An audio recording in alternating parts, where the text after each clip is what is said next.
자, 다니엘서는 사실 해석에 어려울 게 전혀 없습니다. 난해할 게 없어요. 왜냐하면 다니엘서는 이미 역사에 이미 기록된, 그러니까 역사에서 이미 드러난 그런 내용들이 이 성경에 이미 다 나와 있는 거라 다니엘서는 그렇게 크게 복잡하게 계시록 같이 난해하고 그러진 않아요. 물론 이제 다니엘서에서 이 적그리스도, 오늘 이제 8장을 보면은 이 적그리스도가 어디서 대략 나올지를 짐작해 하는 구절이 사실은 이제 9절 말씀인데, 그중 하나에서 또 다른 작은 뿔이 돋아나서 남쪽과 동쪽과 아름다운 땅을 향해 크게 자라났다. 어떤 주석가에 의하면 이 다니엘서 8장에 나오는 이 전반적인 기록을 볼 때 이 작은 뿔은 적그리스도인데 시리아나 소아시아, 이 지리적인 정확을 볼 때 시리아나 소아시아에서 적그리스도가 나올 것이다. 이제 그렇게 이 성경을 근거로 얘기를 해요. 그래서 다니엘서 8장까지를 여러분이 좀 보셨으면 알겠지만은 다니엘서에서 이제 3번의 환상과 꿈이 보여지죠. 근데 뭐가 거기서 두드러지냐면 결국 맨 마지막에 뭐냐면 짐승과 적그리스도. 그러니까 기승전 적그리스도. 첫 번째, 두 번째, 세 번째. 지금 8장이 세 번째까지 환상이란 말이에요. 그러니까 그 3번에 걸쳐서 꿈과 환상을 보여줬는데 마지막은 항상 뭐로 끝나요? 짐승, 적그리스도로 끝나요. 오늘도 그랬잖아요. 오늘도 9장부터 보면은 이 적그리스도가 성전에서 그 성전에서 행하던 모든 제사와 이것들을 다 폐지시켜요. 물론 역사적으로 안티오쿠스다 이제 그런 역사가들도 있고 대부분의 주석가들은 안티오쿠스를 얘기하지만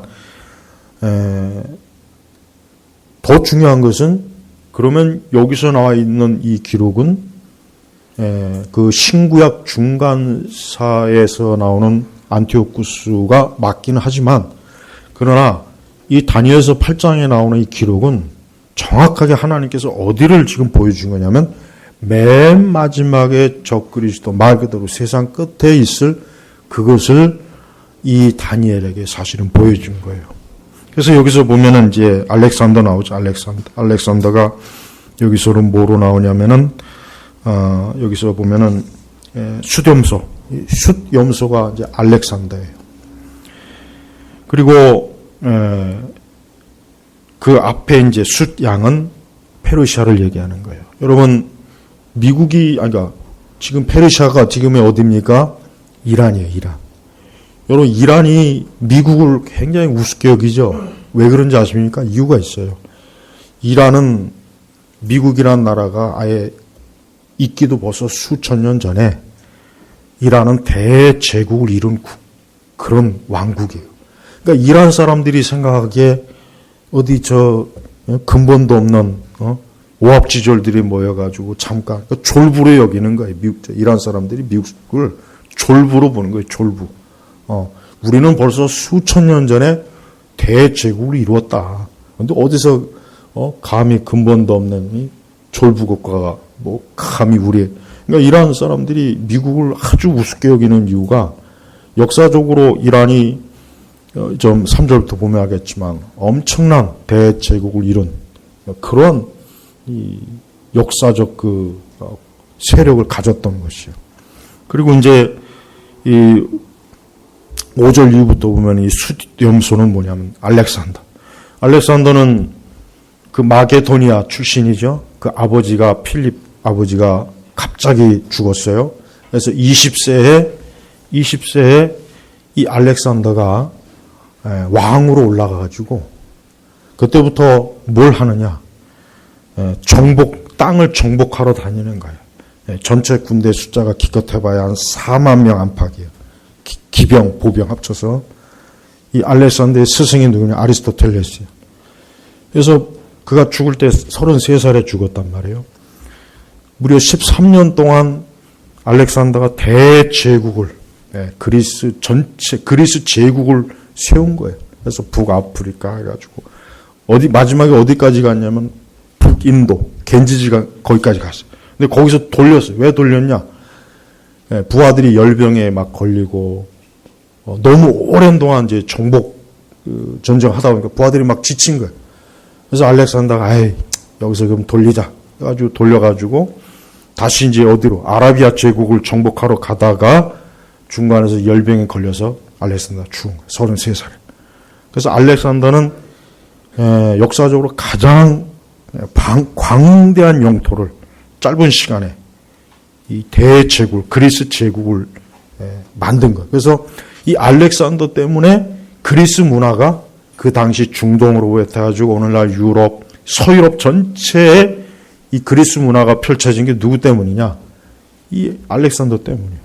만약에 알렉산더가 이 인도까지 만약에 침범했다면은, 그럼 인도도 그리스의 문명에 완전히 다 그냥 넘어갔겠죠. 그러니까 알렉산더가 사실은 역사적으로 보면은 진짜 엄청난 사람.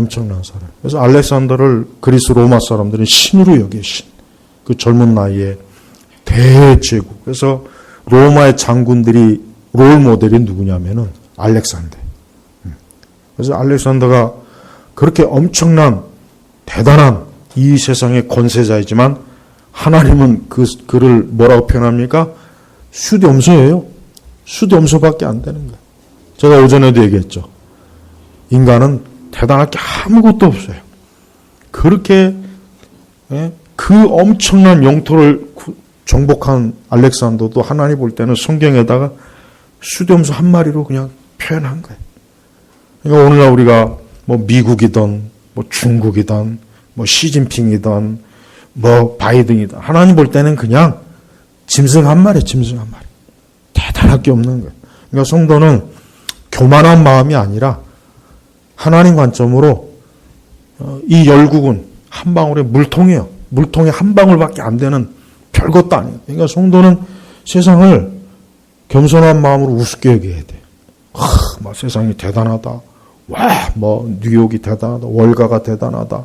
중국이 대단하다. 하나님 볼 때는 그냥 통 속에 물 한 방울밖에 안 되는 세상. 그러니까 성도는 세상을 크게 보면 안 돼요. 세상을 아주 우습게 봐요. 별거 아니다. 별것도 아닌 것들이 저렇게 지들끼리 땅 따먹기 싸움하고, 중국이니, 미국이니, 러시아니, 아무것도 아니. 하나님은 이 8장에 들어와서 인간 역사 중에 가장 위대한 페르시아 제국, 그리스 제국, 그 다음에 마지막에 우리가 오늘 읽은 이 적그리스도까지 기껏해봐야 14절 안에 다 들어갔어요. 세속 역사가들이 역에 관한 책을 쓸 때는 수천 페이지, 수십만 페이지의 역사책을 기록하는데 성경은 겨우 다 14줄. 성경에서 아브라함의 생애가 몇 장인 줄 아세요? 창세기에서. 엄청나요. 아브라함, 이삭, 야곱. 근데 아브라함, 이삭, 야곱은 성경에서 열 몇 페이지까지 막 나가지만 알렉산더는 기껏해봐야 한 페이지, 서너 줄밖에 안 나와요. 수렴소. 그렇게 이 세상 엄청난 제국의 대왕을 하나님은 그냥 수렴소 한 마리, 그냥 몇 줄로 싹 그냥 대충 넣은 거예요. 그러나 성경에 창세기 보니까 아브라함의 시시콜콜한 거, 아내 팔아먹은 거까지도 얘기하고, 노아는 또 술 먹고 빨개 벗고 술주정한 것도 기록하고, 하나님 관점 참 이상하지 않아요? 우리가 생각할 때는 이런 페르시아 제국이나 그리스 제국, 로마 제국을 막 수십 페이지 기록해야 되는데, 그거는 간단한 몇 줄로 하고, 그냥 할배들, 아브라함, 이삭, 야곱, 그 사람들의 그 시시콜콜한 거, 심지어는 다윗이 간음에다 그걸 수십 페이지 기록해요. 왜 그렇습니까? 성경은 이 세상 역사의 관점이 성경입니까? 하나님 나라에다 초점을 두고, 또 더 정확하게 예수님이에요. 예수님에게 초점을 둔 게 성경이에요. 그러니까 예수님 앞에서는 알렉산더건 시저건 페르시아 제국이건 별 하루살이밖에도 못한 존재. 그러니까 우리 성도는 이 세상을 대단하게 보면 안 돼요. 이 세상을 대단하게 보는 순간 이 세상에 빠져버리는 거예요. 마귀가 예수님이 40일 금식한 이후에 마귀가 시험한 것 중에 하나가 뭡니까? 예루살렘 성전 꼭대기에 올라가가지고 나한테 절하면 세상을 다 주겠다, 열국을. 그러니까 예수님은 거기에 눈 하나 깜짝 안 했어요. 근데 대부분의 사람들은 안 그렇잖아요.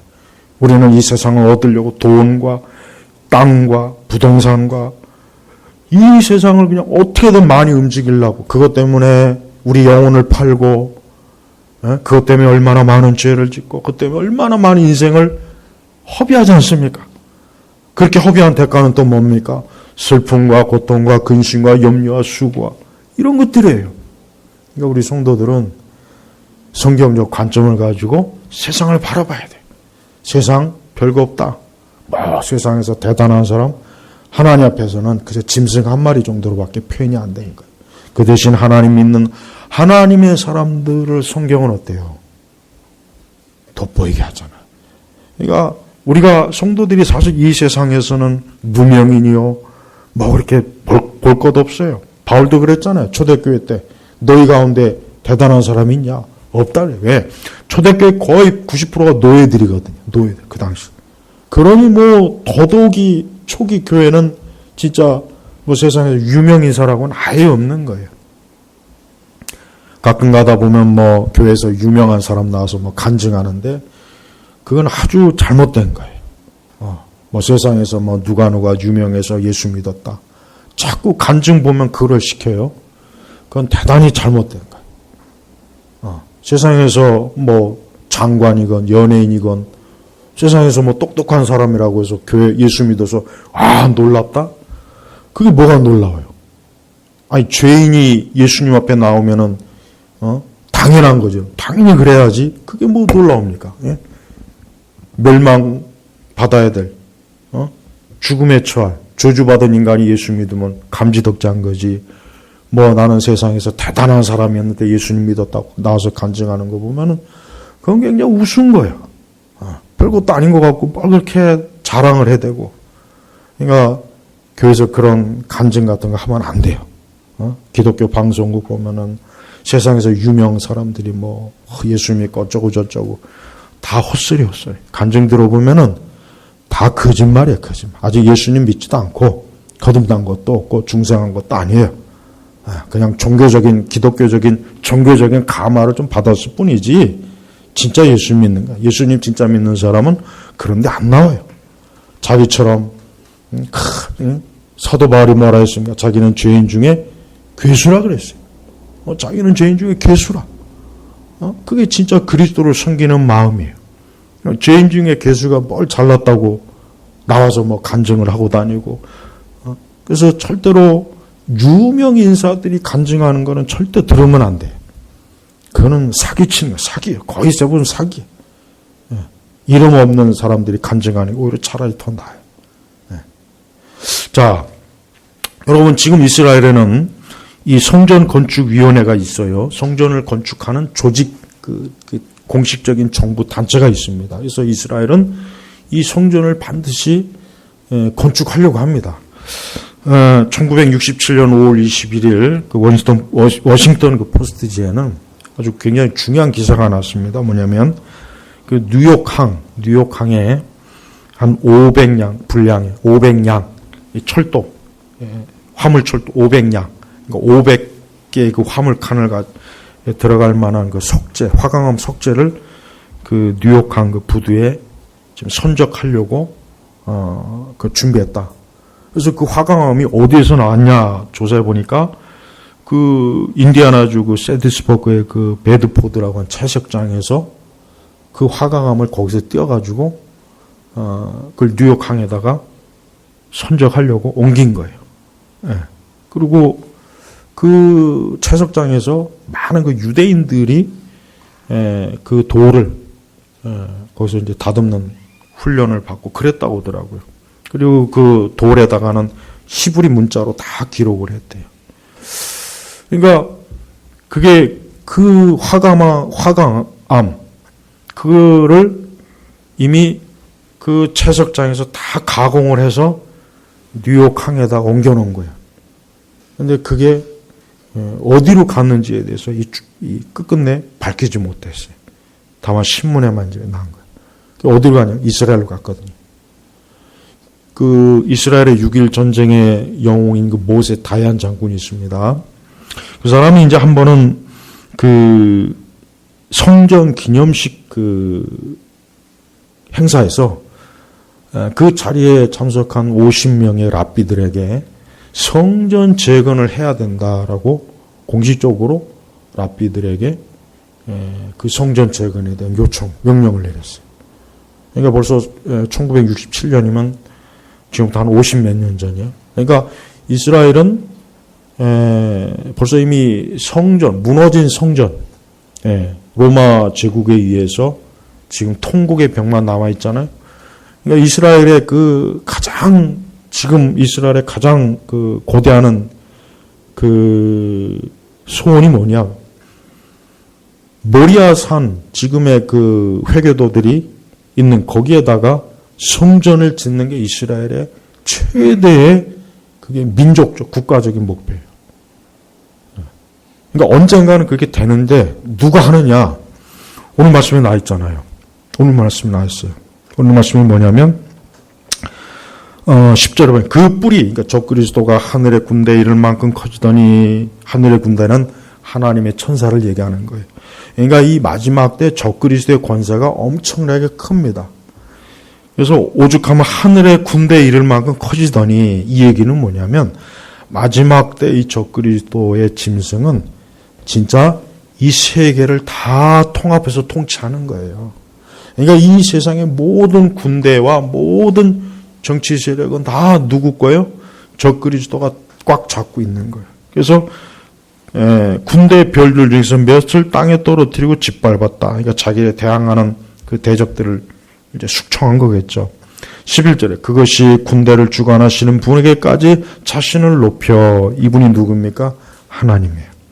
그러니까 마지막 때 적그리스도는 온 세상을 다 평지하고 이제는 마치 그 바벨탑을 건설한 자들이 하늘의 높은 끝에 우리가 이르자 하나님에게 대항하는 그러한 모습을 이 마지막 때도 적그리스도가 보여주는 겁니다. 그러면서 11절에 뭐냐? 그분에게 매일 드리는 제사를 없애고 그 청소도 무너뜨렸다. 그래서 학자들마다 마지막 성전이 환란 전이냐 환란 후냐 여기 논쟁을 합니다. 근데 뭐 환란 전이든 환란 후든 중요한 것은 뭐냐면 이 마지막 때 적그리스도는 어느 시점에 세워진 그 성전을 무너뜨려 버리는 거예요. 무너뜨려 버리는 거. 왜냐? 그 성전 자체가 뭐냐면 하나님을 예배하는 곳이거든요. 원래는. 그러니까 적그리스도의 입장에서는 내가 이 세상의 통치자인데 어디 감히 하나님을 예배하는 성전이 있느냐 해가지고 성소도 무너뜨렸다. 반역을 인하여 군대와 매일 드리는 제사가 다 그에게 넘어갔고 진리는 땅에 떨어졌으며 그분은 하늘마다 형통하였다. 그러니까 이 마지막 때에 이 적그리스도가 하는 일이 뭐냐면 하나님을 예배하는 모든 흔적들을 다 지우는 거예요. 다 지우는 거예요. 그리고 이 적그리스도는 구약시대나 이 고대에는 희생제사가 항상 있어요. 희생제사가 있다. 고대에는. 그래서 우리가 구약 성경에 보면은 희생제사를 뭐로 드립니까? 동물로 드리잖아요. 양과 비둘기나 소로. 그런데 그 시대에 다른 이교도들은 뭘 희생제사를 드냐면 사람이에요. 사람. 전부 다 사람을 잡아다가 다 제사했어요. 우리나라도 마찬가지입니다. 여러분 옛날 고대에는요. 제사가 다 있었어요. 희생제사가 다 있었어요. 모르는 분들은 유대인들만 희생제사를 한다고 생각하는데 아니에요. 고대에는 이 세상 전체 어디나 다 희생제사가 다 있었어요. 제가 전에도 얘기했죠. 중국 북경에 가면 천단 있죠. 천단. 거기 가면 지금도 뭐가 있냐면 옛날 황제들이 제사를 어떻게 드리는지 그게 다 있습니다. 양들. 제가 그랬잖아요. 이거 꼭 그 성경에 있는 제사하고 거의 흡사해요. 양을 잡아다가 그 짐 천단에 보면 그 기념 거기에 다 있습니다. 그러니까 그걸 보면은 꼭 유대교의 그 제사식 그대로 본땄어요. 그러니까 옛날에 중국의 천자들이 아주 이럴 때는 그 하늘의 제사를 드리는 걸 다 알았던 거예요. 근데 시간이 흘러가면서 이제 그 흔적이, 기억이 지워지니까 막 우상숭배를 한 거지.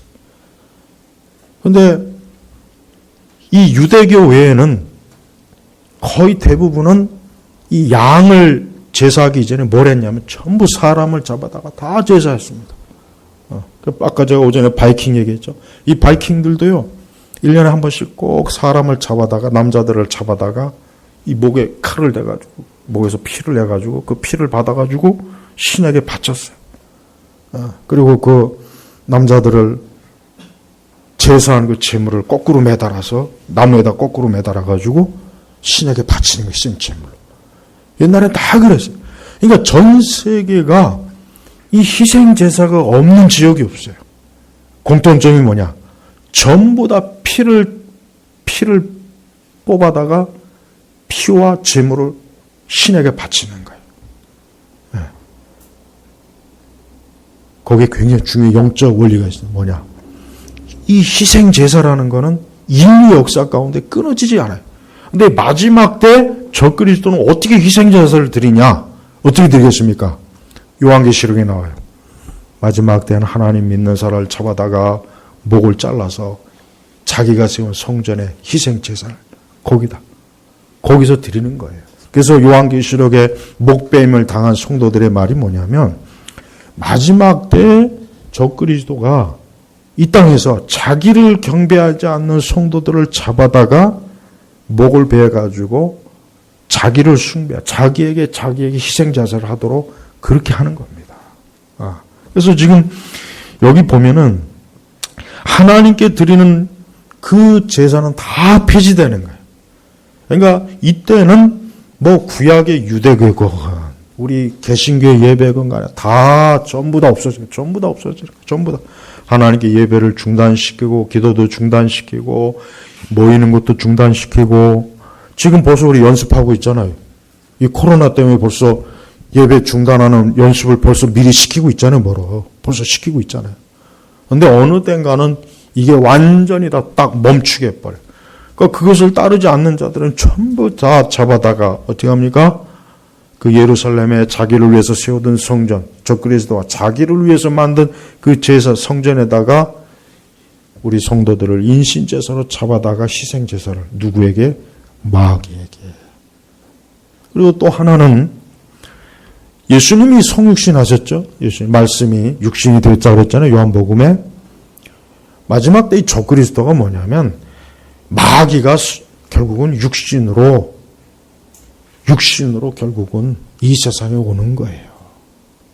그래서 마귀도 하나님 흉내를 내는 거예요. 그리스도를 흉내내는 거예요. 그래서 이 세상 사람들이 그 적그리스도가 나타났을 때 그 적그리스도에게 다 미혹되는 이유가 뭐냐면 이 적그리스도는 뭐예요? 우리가 일반적인 우리 인간의 그런 방식으로 이 세상에 오는 게 아니라 마귀의 사단의 초자연적인 역사로 이 땅에 오기 때문에 이 세상이 그를 이 세상의 왕이라 해가지고 숭배하게 되는 것입니다. 그래서 12절에 보니까 반영으로 인하여 군대와 매일 드리는 제사가 다 그에게 넘어갔고 그에게 모든 게 이제 모든 게 적그리스도에 넘어간 거예요. 진리는 땅에 떨어졌으며 그래요. 하나님 믿는 진리를 핍박하는 거예요. 땅바닥에 버리는 거예요. 그때는 성경도 이런 예배도 다 없어지는 거예요. 유대인들의 그 구약 희생 제사도 하다가 다 마귀가 어때요? 그걸 다 못하게 하는 겁니다. 그 뿔이 하는 일마다 형통하였다. 그러니까 하나님께서는 한때까지는 마귀, 적그리스도가 형통하도록 그가 지 마음껏 하도록 하나님 그냥 내버려 두는 겁니다. 13절에 내가 한 거룩한 이가 말하는 것을 들으니 다른 거룩한 이가 먼저 말한 얘기 묻기를 환상대로 매일 드리는 제사가 폐지되고 반역으로 황폐케 되고 성소가 넘겨지고 군대가 짓밟히는 것이 언제까지입니까? 라고 하니 그가 내게 말하기를 2300주야이니 그때 이르러서야 성소가 정결하게 될 것이다 하였다.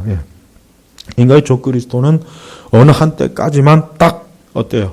그 권세를 하나님께서 허락을 하셨어요. 근데 이 적그리스도는, 짐승은 자기를 숭배하는 체제로 완벽하게 세상을 세팅을 해버려요. 그리고 거기에 따르지 않은 성도들은 다 잡아다 목 베어 죽이는 거예요. 핍박하는 거예요. 이 다니엘이 본 환상은 바로 그거예요. 다니엘이 8장 2절에 보면은 내가 환상 가운데서 보았는데 내가 볼 때 나는 엘람 지방에 있는 수산성이 있었으며 또 내가 환상 가운데 볼 때 내가 을레 강가에 있었다. 그러니까 다니엘은 지금 엘람 지방 수산성이 있는데 환상을 볼 때는 어때요? 을레 강가에 가가지고 자기가 거기서 아까 했지만 수량과 수렴수와 마지막 적그리스도가 온 세상을 통치하는 것들을 하나님께서 환상으로 다 보여준 거예요. 다 보여준 거예요. 이게 이제 다니엘서에서 3번에 걸쳐서 하나님은 다니엘에게 꿈과 환상으로 이 세상의 역사의 거대한 그 모습을 보여주고 항상 그 꿈과 환상의 맨 마지막은 뭐냐? 짐승, 적그리스도로 이 세상을 하나님께서 마지막으로 심판한다는 걸 보여주고 있는 거예요. 그러니까 우리가 한번 잘 생각해야 돼요. 뭐냐면 우리는 지금 거기에 굉장히 어때요? 근접해 있어요. 굉장히 근접해 있는 거예요. 물론 그 때와 시기가 우리가 정확하게 언제다 할 수는 없어요. 그건 우리가 말할 수도 없고 알 수가 없는 거예요. 그러니까 한 가지 분명한 것은 하나님께서 정한 때가 굉장히 어때요? 가까워진 거예요. 그러니까 다니엘이 이 환상을 볼 때는 지금부터 수천 년 전이에요. 그러면은 이 환상이 실제로 이루어지는 때는 언제입니까? 다니엘 시기보다 우리 시대가 훨씬 더 가까운 거예요. 훨씬 더 가까운 거란 말이에요. 네. 예수님께서 오실 때는 평안하다. 사람들이 평안하다. 그 얘기는 뭡니까? 예수님 오실 그때는 이 세상 사람들이 자신의 육적인 삶과 즐거움에 빠져가지고 거기에 다 어때요? 거기에 다 정신이 팔린 거예요. 그때는 하나님이고 뭐고 섬기는 사람이 극히 소수입니다. 경건하게 하나님을 섬기는 사람이 많지 않은 거예요. 그냥 이 세상의 안락함에 빠져갖고 거기에 취한 사람이 굉장히 많다는 거예요. 깨어있는, 하나님을 믿는 깨어있는 사람이 극히 드물다는 겁니다. 그래서 마지막 때는 분명히 하나님께서는 이 적그리스도 통치로 인해서 하나님 믿는 하나님의 백성과 하나님의 성전과 하나님의 백성들을 철저하게 어때요? 이 적그리스도 파괴하고 무너뜨려서 자기를 섬기는, 자기를 숭배하는 체제로 온 세상을 만드는 거예요. 그래서 2300주야. 물론 이 2300주야를 신구약 중간 시대 기록에도 볼 수도 있지만, 그러나 다니엘서의 궁극적인 그 결말은 어디냐면 마지막 때입니다. 마지막 때 결국 이루어지는 거예요. 그럼 그 마지막 때가 어디냐? 요한계시록에서 말하는 그 때를 얘기하는 겁니다. 그러니까 교회는 이걸 깨달아야 됩니다. 우리 믿는 사람들은 지금 우리가 그곳으로 신속하게 지금 가고 있어요. 여러분 지금 세상을 보십시오. 저 중국도 그렇죠. 미국도 그렇죠. 유럽도 그렇죠. 아시아도 그렇죠. 아프리카도 그렇죠. 온 세계가 뭔가를 위해서 서로 계속 지금 하나가 되고 있고 어떤 전쟁을 준비하고 있고 이 세상의 통치자들이 서로 막 자기 권세를 더 세우려고 꼭 이 계시록에 나와 있는 이런 전쟁의 모습들이 지금 이 마지막 때 자꾸 보여주고 있어요. 그림자가 지금 서서히 보여주고 있어요. 그래서 우리는 이러한 때 어때요? 우리 예수님이 그랬죠. 멸망에 가증한 그게 세워질 때, 성전에 세워질 때 그게 바로 뭡니까? 이제 마지막 때의 첫 신호가 되는 것이에요. 그래서 성도들은 언제까지 이 세상이 항상 이렇게 가리라는 생각하면 안 돼요. 이 세상은 그래요. 이 세상은 이런 하나님의 역사와 계획을 모르니까 알지도 못하고 인정하지도 않으니까 이 세상이 마냥 발전할 것처럼 세상이 마냥 역사가 진행될 것처럼 얘기하잖아요. 그러나 성경은 그렇지 않습니다. 성경은 하나님이 정한 때까지만 세상의 역사가 딱 진행이 되는 거예요. 그리고 이 세상은 반드시 하나님의 심판으로 반드시 멸망하고 그 전에 이 세상은 어때요? 하나님을 대적한 사단의 하수인이 이 적그리스도 짐승이 온 세상을 다 통치하고 온 세상을 다 뒤집는다는 것을 이 성경은 지금 그 기록으로 다 보여주고 있습니다. 그리고 세속 역사에서도 이미 드러난 아까 얘기했지만 알렉산더도 그렇고 페르시아도 그렇고 로마 제국도 그렇고 그걸 통해서 뭐예요? 우리 성도들로 하여금 이와 같은 일들이 반드시 이 세상에 나타날 것이라고 하는 것을 증명해 주는 것이에요. 그래서 성경은 신화가 아니에요. 성경은 그리스 신화가 아닙니다. 북유럽 신화가 아닙니다.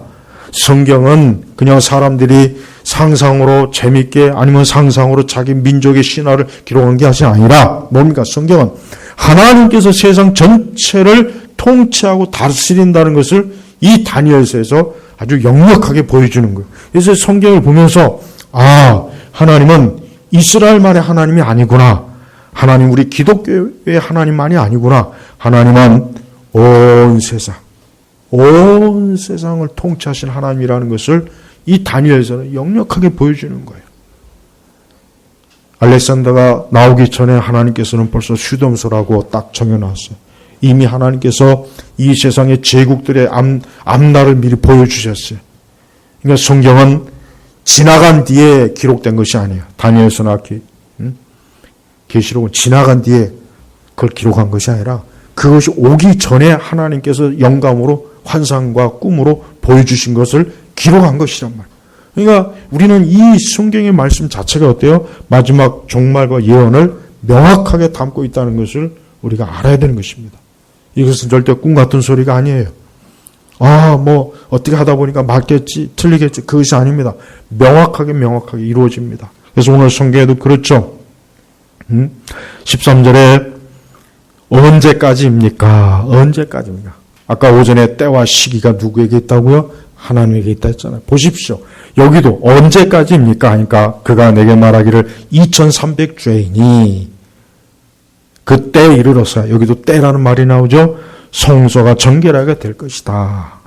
그러니까 하나님께서는 이 적그리스도마저 하나님의 때와 시기로 활동하도록 딱 정해놓은 거예요. 그러니까 성도는 이 세상의 마지막 때에 대해서 두려워할 필요는 없어요. 그러나 한 가지 중요한 것은 마지막 때를 준비할 필요는 있습니다. 마지막 때를 준비해야 될 필요는 있어요.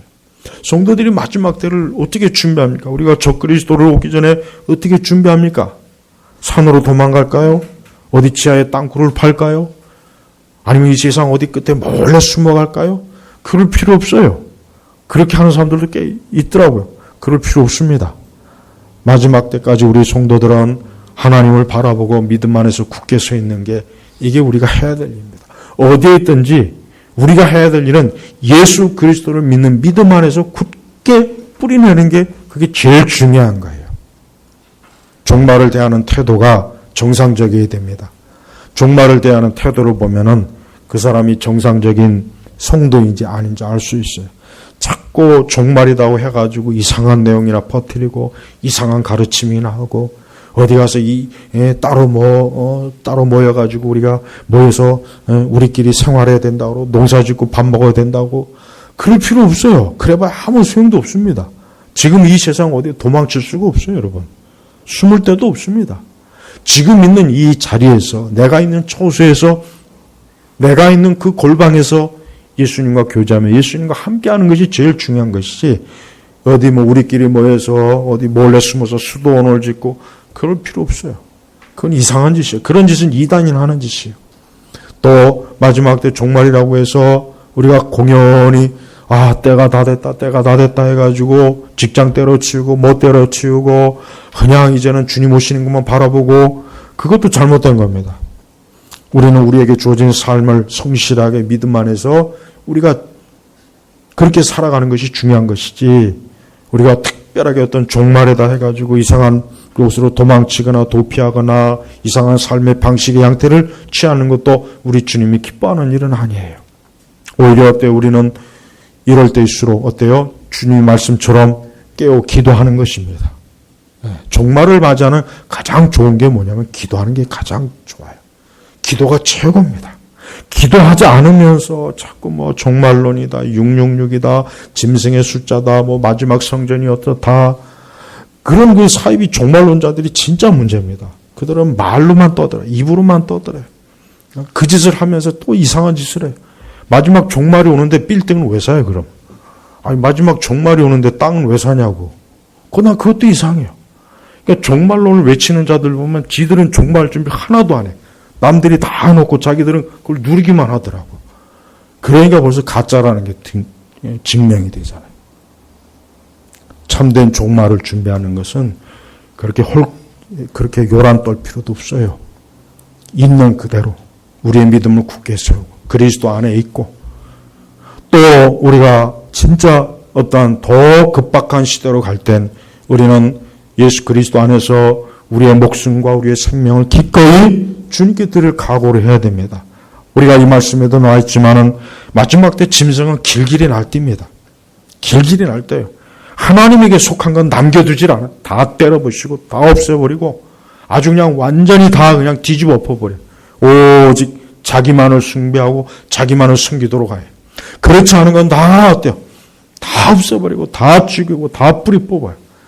그 짓을 2300주야 동안 계속 그 짓을 하니 그 기간 동안 얼마나 그래서 뭡니까? 이때가 바로 대환란이라는 거예요. 근데 이 대환란은 누구에게만 대환란이냐? 우리 성도들에게만 대환란입니다. 그거 알아야 돼요.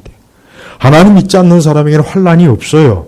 그들은 이 세상이 좋고 이 세상에 자기들을 만족해 하고 이 세상에 자기들이 원하는 세상이니까 그들에게는 환란이 아니에요. 오직 누구에게만요?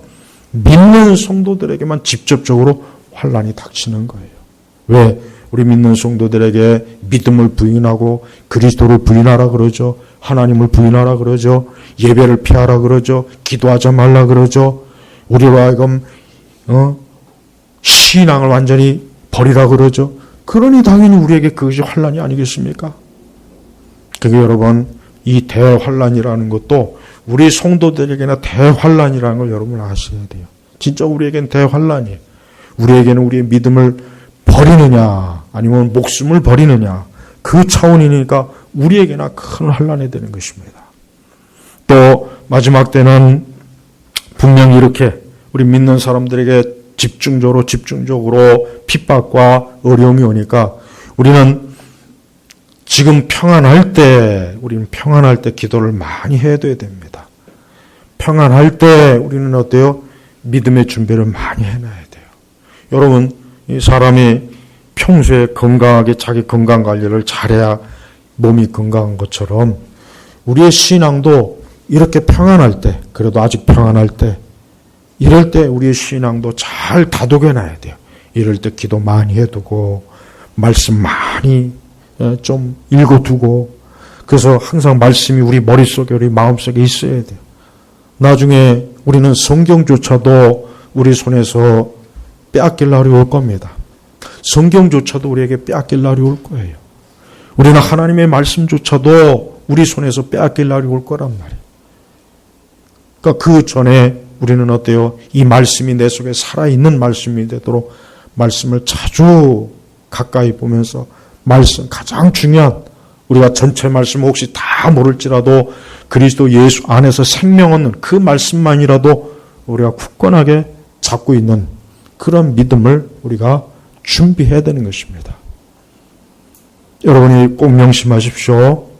우리 사람은 이 세상의 정치가나 역사가나 이 세상을 거대하게 경영하는 사람이 세상을 다 알지 못합니다. 그들도 다 알지는 못해요. 그러나 한 가지 분명한 게 있습니다. 이건 분명한 게 뭐냐? 결국은 이 말씀대로 될 거라는 거예요. 그렇죠? 결국은 이 말씀대로 될 거예요. 어떤 식으로 되든 우리가 이 다니엘서 8장에 있는 말씀대로 결국은 될 거예요. 이미 벌써 1장부터 8장 1절부터 8절까지 이미 된 거예요. 우리 시대로 봐서는 이미 된 거고 다니엘의 시대에서는 앞으로 될 거예요. 근데 우리 시대에는 이미 됐단 말이에요. 그럼 이제 뭡니까?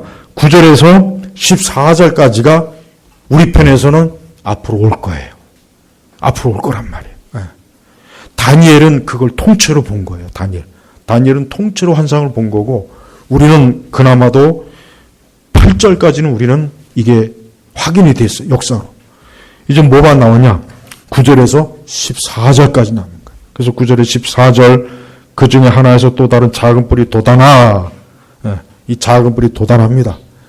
작은 뿔이 누구냐? 이 적그리스도가 어느 날 갑자기 어떤 경로로도 정치적인 힘을 발휘해서 유난히 튀는 거예요.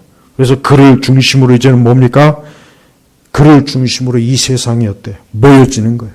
그리고 이 적그리스도의 최종적인 목적이 뭐냐? 이 땅에서 하나님 믿는 모든 믿음의 사람들을 다 뿌리 뽑는 거예요. 다 죽이는 거예요. 다 없애는 거예요. 하나님 믿는, 하나님 예배하는, 하나님을 섬기는 것들을 다 뽑아내고 다 핍박하고 아주 쥐잡듯이 해서 남겨놓지 않는 게 이 적그리스도가 하고자 하는 겁니다. 우리는 바로 지금 그것을 우리가 가고 있어요. 그러한 시대가 우리에게 지금 오고 있는 거예요. 그래서 시간이 가고 날이 갈수록 점점 이 다니엘서 8장 9절에서 14절까지의 말씀이 어때요? 계속 다가가고 있습니다. 여러분 명심하십시오. 우리 세대가 됐던 우리 다음 세대가 됐던 요 말씀은 반드시 이루어지게 되어 있습니다.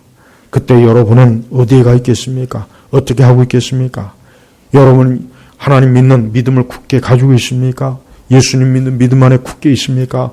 그렇지 않고 우리 주님 하신 말씀처럼 이 세상의 염려와 근심과 온갖 것에 빠져서 때와 시기가 어떻게 되는지도 모르고 그냥 첨벙첨벙 세상을 살지 말아라 그랬어요. 주님이. 그런 거에 매이지 말아라. 믿음 안에서 너희가 가장 중요한 것은 우리 영혼을 지키는 것이고 우리의 믿음을 지키는 게 가장 중요합니다. 성도는 언제 어느 때든지 이주할 준비가 다 돼 있어야 돼요. 성도는 이주할 준비가 다 돼 있어야 돼요.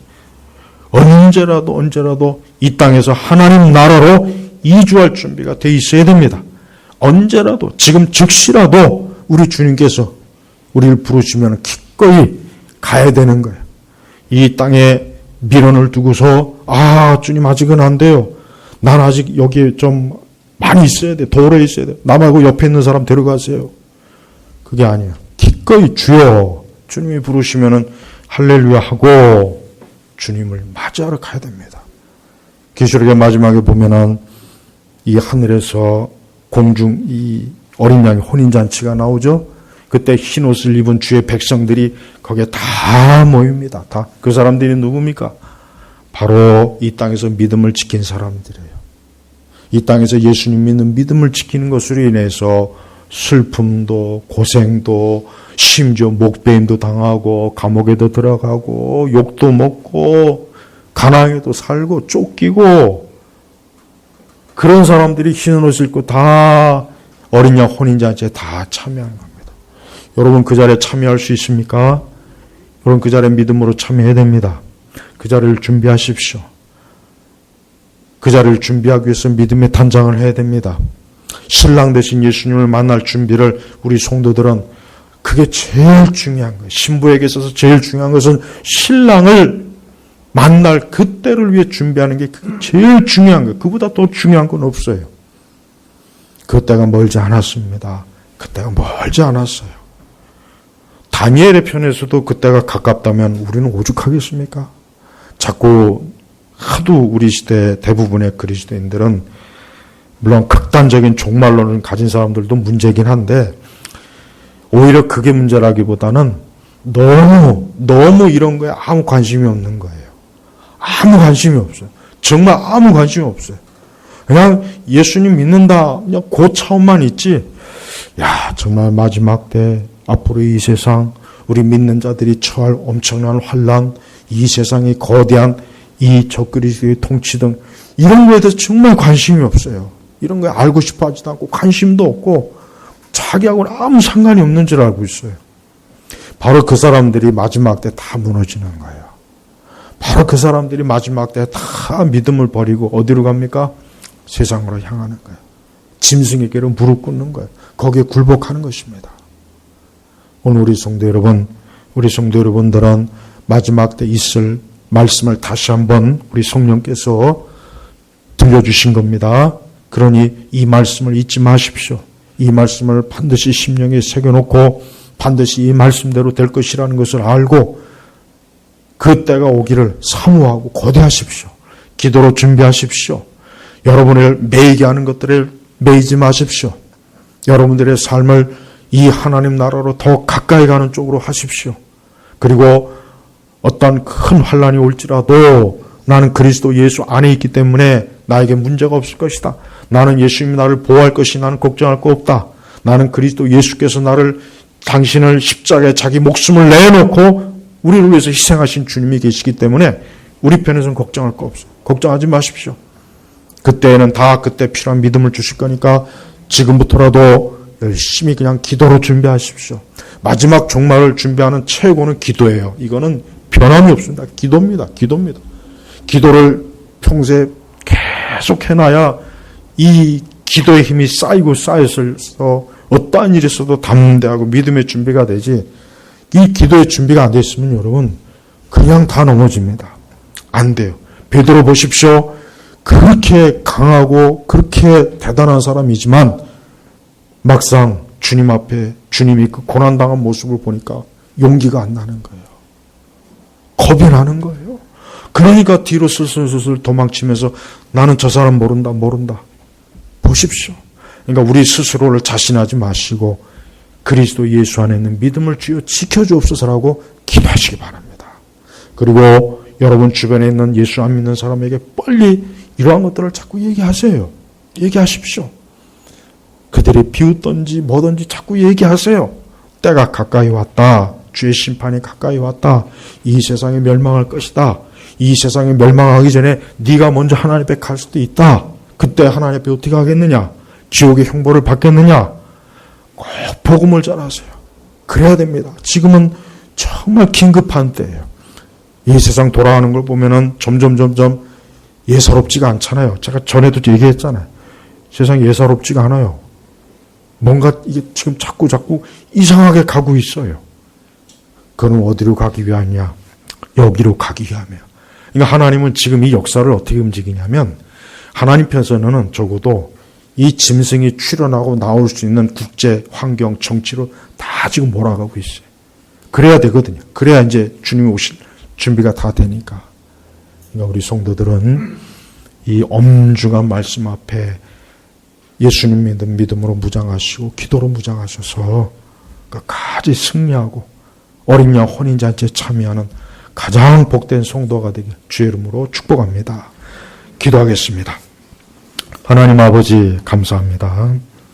오늘 우리에게 주신 이 말씀은 비록 우리가 말씀으로 읽기는 하지만 정말 이와 같은 때가 됐을 때 얼마나 또 다시 두려울 수도 있고 염려가 될 수도 있고 겁이 날 수도 있지만 우리 예수님을 믿고 예수님을 의지하고 예수님께서 우리와 영원히토록 함께 하셨다는 약속의 말씀을 믿고 이겨내고 승리하게 하여 주옵소서.